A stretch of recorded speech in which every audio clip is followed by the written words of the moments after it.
میری عادت تھی کہ گھر کے پرانے استعمال نہ ہونے والی چیزوں کو نکال دیتی، کبھی انہیں بیچ دیتی، کبھی کسی سہیلی یا رشتہ دار کو تھما دیتی۔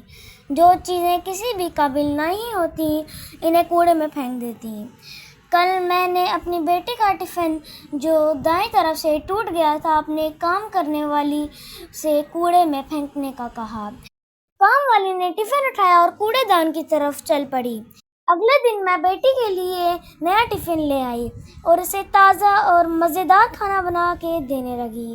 ایک دن کام والی ماسی آئی تو اپنی بیٹی کو بھی اس کے اسکول سے ساتھ لیتی آئی۔ اس نے بیٹی کو سیڑھیوں میں بٹھا دیا اور خود کام کرنے لگی۔ کچھ دیر بعد اس کی بیٹی نے اسکول بیگ سے ٹفن نکالا اور ساتھ رکھ لیا، پھر ایک کتاب لے کر پڑھنے لگی۔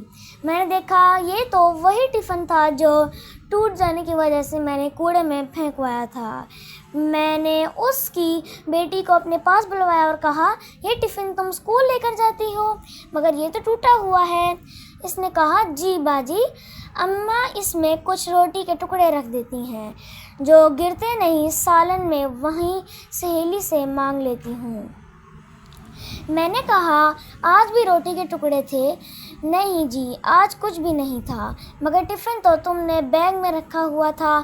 کہنے لگی، وہ اصل میں اماں کبھی کبھار بس ایسے ہی ساتھ رکھ دیتی ہیں، کہتی ہیں کہ روٹی نہیں ہے، بس ٹفن رکھ لے۔